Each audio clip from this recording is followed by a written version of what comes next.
ఎన్నికలు వచ్చినప్పుడు కొట్లాడుకుందాం, ఎన్నికలు వచ్చినప్పుడు పోటీ పడదాం, ఎన్నికలు వచ్చినప్పుడు ఎట్లా గెలవాలనో చూద్దాం. ఎన్నికలు అయిపోయిన తర్వాత అభివృద్ధి కోసమే అంకితం అవుదాం. అభివృద్ధికి సంబంధించిన కార్యక్రమాలను కలిసి కట్టుగా సాధించుకుందాం. దీని ఎవరికి లొంగినట్టో ఎవరికి ఎవరో వంగినట్టో కాదు. మోడీ గారు వస్తే నేనెంత, నేను వస్తే రఘునందన్ రావు గారు వస్తారు. ఇది ఒక మంచి రాజకీయ సాంప్రదాయం. ఈ సాంప్రదాయాన్ని కొనసాగించాలి. ఇవాళ ఈ ప్రాంతంలో ఉన్న ఎమ్మెల్యేలు వచ్చినా మాకు ఎలాంటి అభ్యంతరం లేదు. ఈ వేదిక మీద నుంచి మీ సమస్యలు చెప్తే తప్పకుండా ఈ ప్రభుత్వం పరిష్కరిస్తుంది. ఇవాళ గజ్వేల్లో మనం తెలంగాణ పబ్లిక్ స్కూల్ ఇచ్చినాం. ఈ ప్రాంతంలో young India integrated residential schools ఇచ్చినాం. ఇవాళ వివేక్ గారిని అడిగిన సిద్దిపేటకి ఇందిరమ్మ ఇండ్లు ఇచ్చినామా అని 3500 ఇండ్లు ఈ సిద్దిపేట అసెంబ్లీకి ఇచ్చినాం, గజ్వేల్ అసెంబ్లీకి ఇచ్చినాం, సిరిసిల్ల అసెంబ్లీకి ఇచ్చినాం. నాకు కేటీఆర్ తోనో హరీష్ తోనో చంద్రశేఖరరావు గారితోనో రాజకీయంగా భిన్నాభిప్రాయాలు ఉండొచ్చు. కానీ అక్కడ కూడా పేదోళ్ళు ఉన్నారు, అక్కడ కూడా దళితులు ఉన్నారు, అక్కడ కూడా గిరిజనులు ఉన్నారు, అక్కడ కూడా బలహీన వర్గాలు ఉన్నారు. వీళ్ళని దృష్టిలో పెట్టుకుంటే వాళ్ళకి అన్యాయం జరుగుద్ది.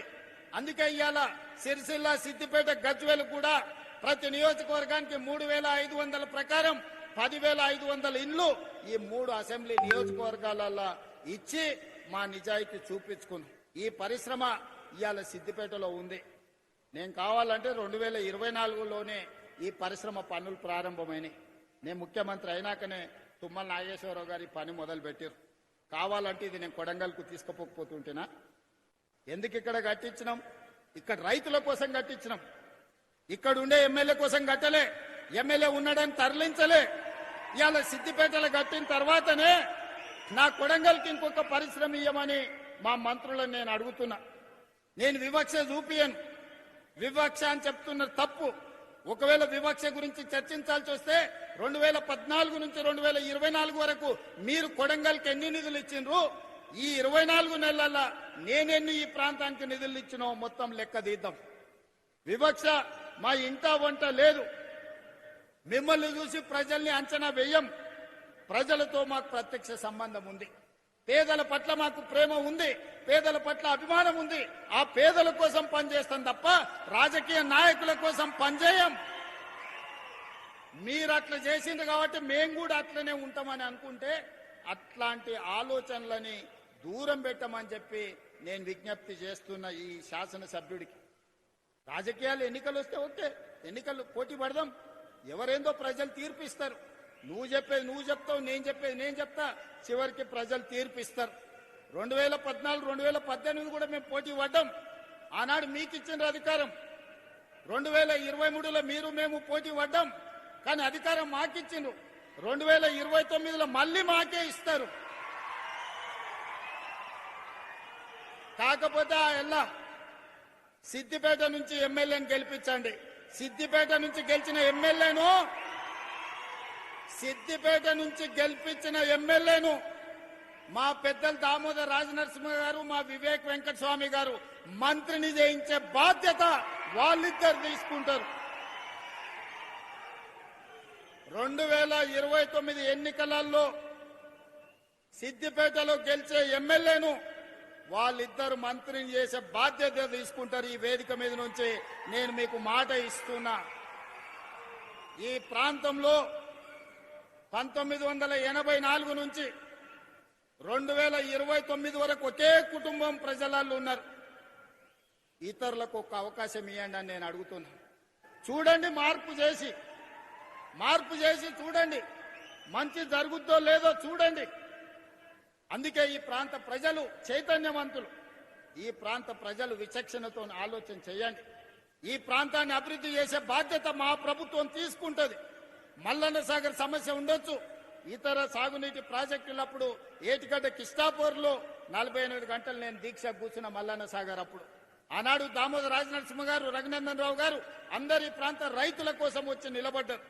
ఇళ్లలో కరెంటు తీసి ఊర్లకు నీళ్లు వదిలి రాత్రిపూట కొడితే ఆన్నే చిత్తిబేర్చుకొని చనిపోయిన రైతులు ఈ ప్రాంతంలో ఉన్నారు. మేమెన్నడూ అట్లా చేయలేదే. రైతులను ఒప్పించి, రైతులను మెప్పించి, నష్టపరిహారం పెంచి మొన్న నారాయణపేట కొడంగల్ ప్రాజెక్టు కడితే ప్రజలు అడిగితే 14 లక్షలు మేము ఇస్తామంటే కాదంటే 20 లక్షలు పెంచి 98.5% రైతులు లైన్లో నిలబడి ప్రభుత్వానికి భూమి ఇచ్చినాకనే నారాయణపేట కొడంగల్ ఎత్తిపోతల పథకాన్ని పనులను నేను ప్రారంభించిన. నా ప్రాంతంలో ప్రాజెక్టు కడితే రైతుకు కష్టం రావద్దు, రైతుకు నష్టం జరగొద్దు అని 98.5% రైతులను ఒప్పించి ఈ రోజు మక్తల్ నారాయణపేట కొడంగల్ ఎత్తిపోతల పథకాన్ని ఈ రోజు పనులు ప్రారంభించిన. మరి అదే ఏటిగడ్డ కిష్టాపూర్ గాని, రంగనాయక సాగర్ గాని, లేకపోతే కొండ పోచమ్మ కట్టినప్పుడు రైతుల పట్ల మీరు వ్యవహరించిన తీరు ప్రజలు చూడలేదనుకుంటున్నారా? ఈరోజు మూసీలో పేదల మీద మీ ముసలి కన్నీరును ప్రజలు అర్థం చేసుకుంటలేరని మీరు అనుకుంటున్నారా? రాజకీయాల కోసం మాట్లాడాలి, ప్రజల మేలు కోసం మాట్లాడాలి, కానీ ఏమీ జరగొద్దు, అడ్డుకోవాలి, వీళ్ళు ఏమి చెయ్యొద్దు, వీళ్ళనేమి చెయ్యనియొద్దు అంటే ఇది ప్రజల పట్ల పగతో వ్యవహరించినట్టే. ప్రతిపక్షం బాధ్యత అది కాదు.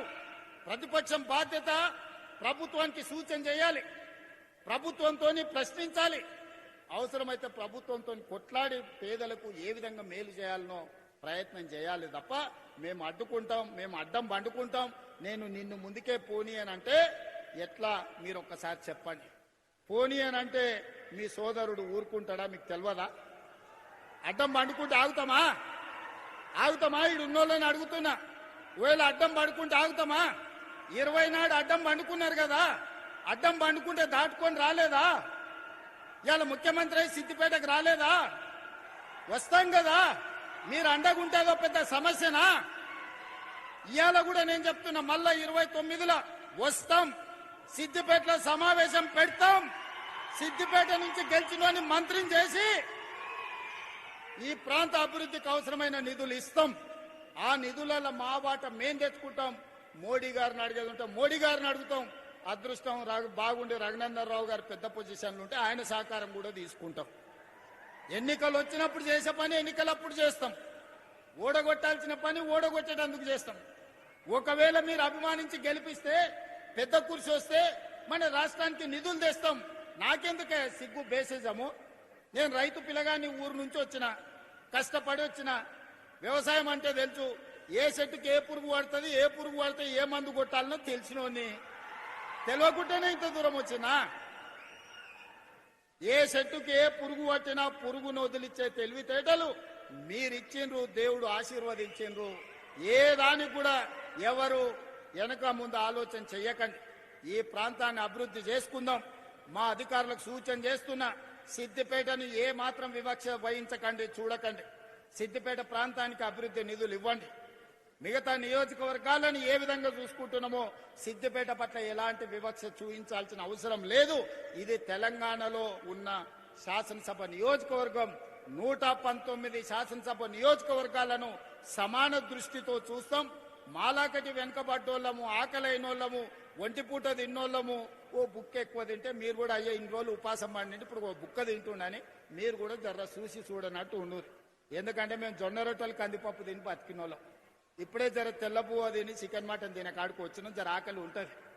కొడంగల్కు నిధులు ఇస్తున్నా అంటే మరి నేను ముఖ్యమంత్రి అయినా అడగరా? ఊరికి పోతే అడగరా? ఏం తెస్తావు అన్నా, నిన్ను ముఖ్యమంత్రిని చేస్తున్నారు, ఏమన్నా తెచ్చినావంటే నేను ఏమన్నా చెప్పాలి కదా. పిల్లగాడు దుబాయ్ పోతాడు పనిచేయనికి, అమ్మనాయనం చూడడానికి వస్తే ఏమన్నా బట్టలు, అన్నదమ్ములకు బట్టలు అద్దాలు తెచ్చిండని చూడరా? చూస్తారా? చూడరా? మీరు అందరూ గట్లనే మరి పిల్లగాడు ఉపయోగపడి బయటకు పోయి ఎదిగిండు అని అంటే ఆడ నుంచి ఏదన్నా ఆశిస్తారు. ఏమన్నా చేస్తే చేసినా కానీ మీకు అన్యాయం చెయ్యను. మనందరం కలిసి బాగా పనిచేసుకుందాం. మీరందరూ అండగా నిలబడండి. ఈ రోజు రైతు భరోసాలో భాగంగా దాదాపుగా 3,600 కోట్ల రూపాయలు మీ ఖాతాలో వేసినాం. మిగతా పైసలు కూడా 45 రోజుల్లో మీ ఖాతాలో పడతాయి. పోయినసారి మన దగ్గర నగదు ఉండే 9 రోజుల్లోనే 9,000 కోట్ల రూపాయలు రైతు భరోసా నిధులను మీ ఆయల్లో మీ ఖాతాలో వేసినాం. మీ అకౌంట్లో ఒక్కసారి చూసుకోండి. మొదలు పెట్టి చివరికి 9 రోజుల్లో 9,000 కోట్ల రూపాయలు ఆయల్లో వేసినాం. ఆయల్లో ఉన్నాయి కాబట్టి మీకే వడ్డిచ్చినాం. ఇవాళ కొంచెం వెనుక ముందుంది కాబట్టి 45 రోజుల్లో 9,000 కోట్ల రూపాయలు రైతుల ఖాతాలో వేసి రైతును రాజును చేసే బాధ్యత నాది, మా ప్రభుత్వాన్ని.